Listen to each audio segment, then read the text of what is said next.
आइए भाई, हम लोग पढ़ें बॉन्ड पैरामीटर को। बॉन्ड पैरामीटर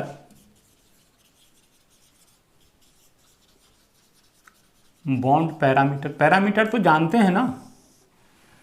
पैरामीटर का अर्थ होता है मानक। तो बंधन को मापने का क्या मानक है?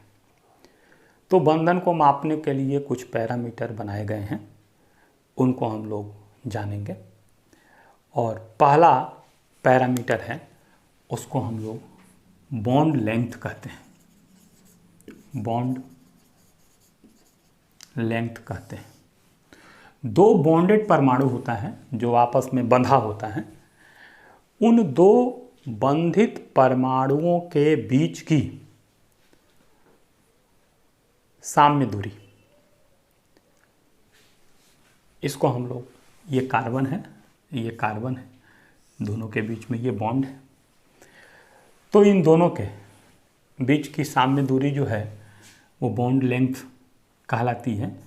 1.54 एंगस्ट्रम इनके बीच की दूरी होती है। ये कार्बन है और ये कार्बन दूसरा है, डबल बॉन्ड है। इसके बीच की दूरी 1.34 एंगस्ट्रम होती है। ये कार्बन है और इसके बीच की दूरी है, 3 बंधन है, 1.2 एंगस्ट्रम होती है। तो बंधन की दूरी, बंधन के माप का एक स्टैंडर्ड है। बंधन के दूरी को हम लोग समझ करके उसके बारे में कोई कमेंट्स कर सकते हैं। उसके बाद दूसरी चीज़ है बॉन्ड पैरामीटर में, उसको बोलते हैं बॉन्ड एनर्जी। बॉन्ड एनर्जी क्या है? बंधन की ऊर्जा क्या है? तो जब दो परमाणु आपस में बंधते हैं, ये दो परमाणु है, ये दोनों मिलकर के हाइड्रोजन बना दिए। तो जब आपस में हाइड्रोजन बना रहे हैं ये दोनों मिलकर के, तो इनके निर्माण से ऊष्मा मुक्त होती है, ऊर्जा मुक्त होती है। और इनके निर्माण से जो ऊष्मा या ऊर्जा मुक्त होती है उसको बंधन ऊर्जा कहते हैं। तो ये बंधन ऊर्जा है 432 किलो कैलोरी। ये बॉन्ड फॉर्मेशन एनर्जी है, और जितनी बॉन्ड फॉर्मेशन एनर्जी होती है उतनी ही बॉन्ड की डिसोसिएशन एनर्जी होती है। इट मीन्स यदि इस बंधन को तोड़ा जाए और बंधन को तोड़ करके हाइड्रोजन अलग हो, तो इसमें उतनी ही, ये प्लस में होता है और इसमें ये माइनस में होता है, 432 किलो कैलोरी। अब आप इस पे विचार कर सकते हैं, जब डेल्टा H लिखा जाता है मैथमेटिक्स, तो यहाँ पर हो जाता है ये बराबर प्लस 432 किलो कैलोरी, ठीक है। और यहाँ जो डेल्टा H है ये हो जाता है माइनस 432। प्लस में यहाँ लिखा जाता है और यहाँ माइनस में होता है। आप जानते हैं क्यों होता है? इसलिए होता है कि ये दोनों आपस में जुड़े हैं और जुड़ने से ऊष्मा निकली है, तो बंधन यहाँ इनके बीच में बना है, तो यहाँ से ऊष्मा निकली है, तो यहाँ माइनस हो रही है, तो इधर जाएंगे तो प्लस हो जाएगा। और इनको ऊष्मा दिया जा रहा है तब ये टूट रहा है, तो इसमें प्लस दिया जा रहा है, तो ये इधर जाएगा तो माइनस में हो जाएगा। तो मैथमेटिक्स तो वही है कि टूटने का अर्थ है दिया जा रहा है और बनने का अर्थ है निकल रहा है तो माइनस और लग रहा है तो प्लस। तो हम लोगों ने देखा कि बॉन्ड एनर्जी और बॉन्ड लेंथ। तीसरा है मानक, उसको हम लोग बोलते हैं बॉन्ड एंगल। जब बंधन बनते हैं तो परमाणु के कक्षक बंधन के लिए उत्तरदायी होते हैं। तो जो परमाणु के बंधित कक्षक हैं उनको पृथक करने वाली जो रेखा है, उन रेखाओं के बीच में जो एंगल बनता है उसको हम लोग बंधन कोण कहते हैं। जैसे ये अमोनिया है, ये अमोनिया है, नाइट्रोजन, ये एंगल बन गया, ये बॉन्ड एंगल है, ये बॉन्ड एंगल है, ये कार्बन है, ये बंधन बन गया, ये बॉन्ड एंगल है, इस बॉन्ड एंगल को हम लोग जानते हैं 109 डिग्री 28 मिनट का बंधन कोण होता है। तो बंधन कोण क्या है, बॉन्ड लेंथ क्या है और बंधन ऊर्जा क्या है। बॉन्ड डिसोसिएशन एनर्जी बराबर bond formation energy. Bond formation energy बराबर बॉन्ड डिसोसिएशन एनर्जी। किसी बंधन को बनाने में जितनी ऊष्मा मुक्त होती है उसको तोड़ने में उतनी ही ऊष्मा लगती है। इसलिए बंध वियोजन ऊष्मा और बंध निर्माण की ऊष्मा दोनों बराबर होते हैं। तो हम लोगों ने देखा कि बॉन्ड के पैरामीटर क्या है। इसके बाद हम लोग एक सिद्धांत देखने वाले हैं। उस सिद्धांत को हम लोग कहते हैं VSEPR theory.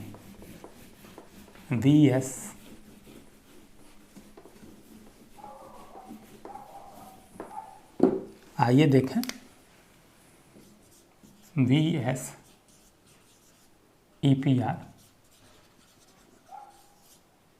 Theory. Valence shell electron pair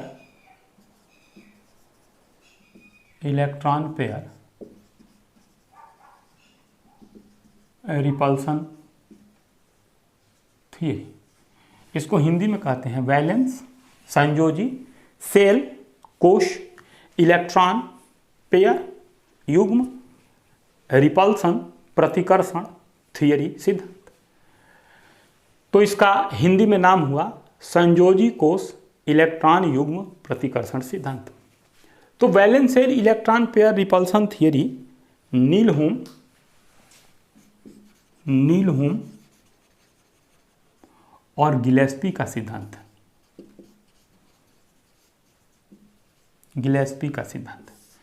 इन्हीं दोनों ने मिल करके इस सिद्धांत का प्रतिपादन किया।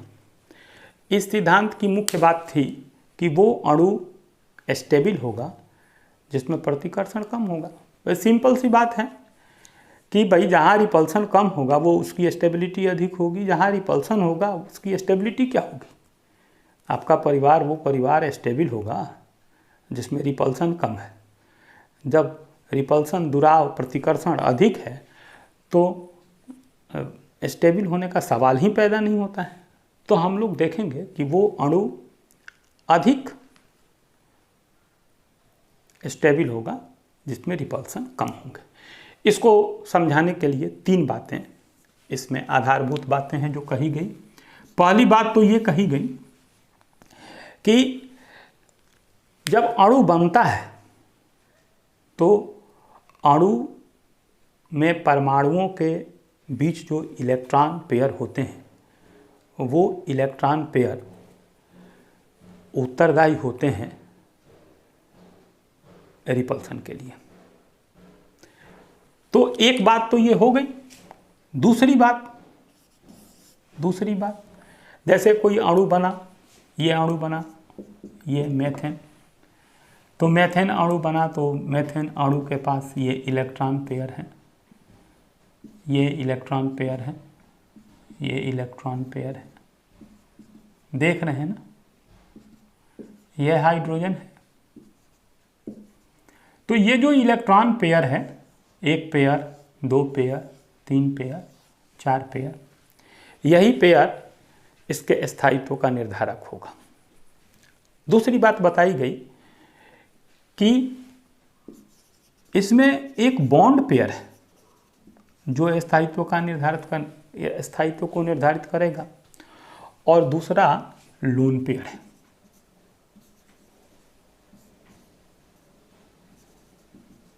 दो पेयर है, एक बॉन्ड पेयर है और एक लोन पेयर है।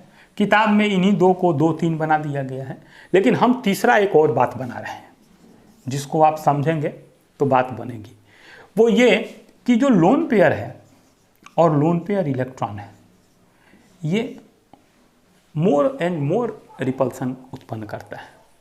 लोन पेयर और बॉन्ड पेयर इलेक्ट्रॉन है वो कम रिपल्सन उत्पन्न करता है, और बॉन्ड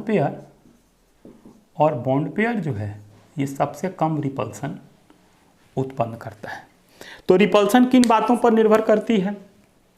तो रिपल्सन इन बातों पर निर्भर करती है कि लोन पेयर के बगल में फिर लोन पेयर है क्या, तो उनके बीच का एंगल बड़ा होगा, इसलिए कि प्रतिकर्षण अधिक होगा।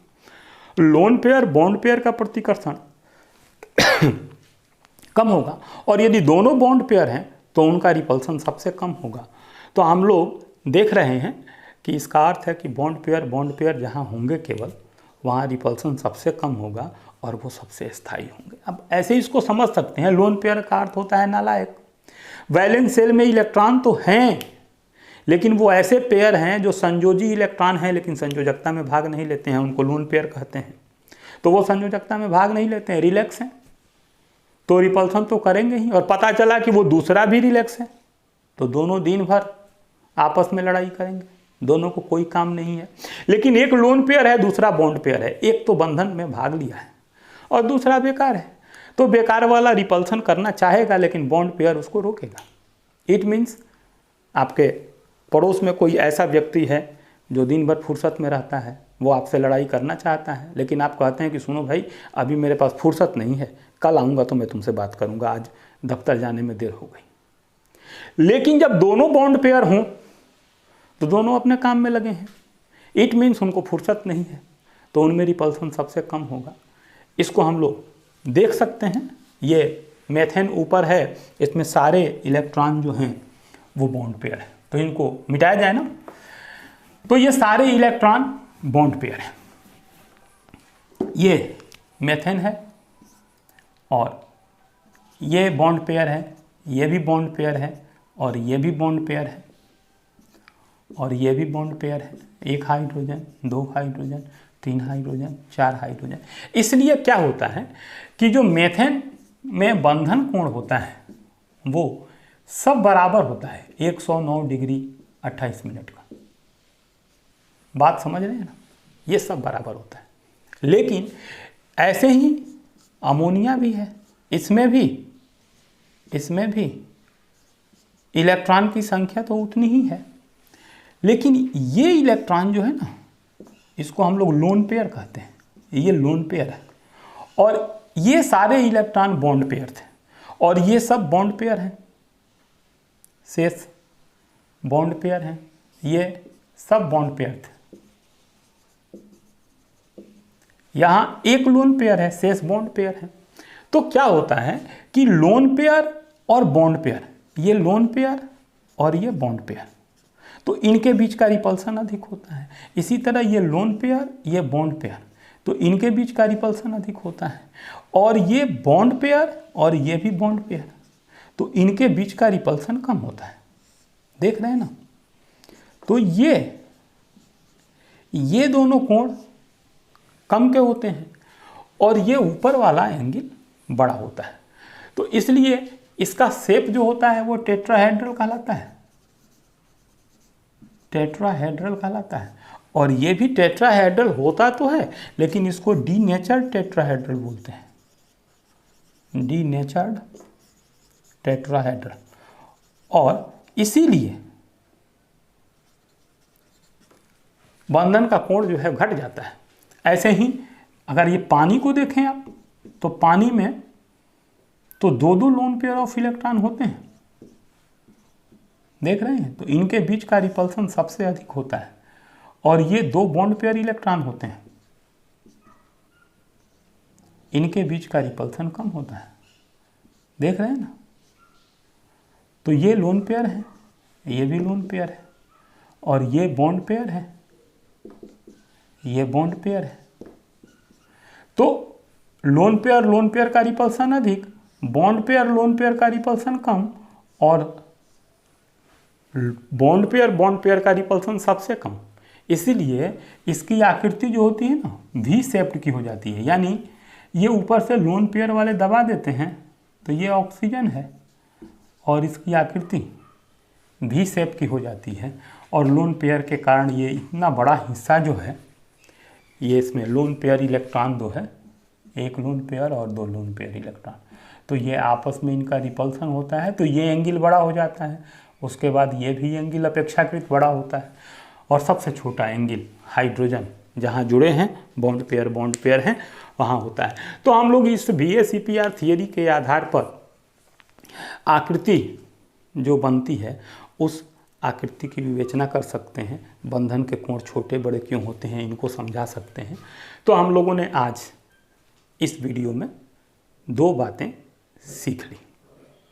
एक तो बॉन्ड पैरामीटर में बॉन्ड लेंथ, बॉन्ड एंगल और बॉन्ड एनर्जी। और दूसरी बात valence shell electron pair repulsion theory.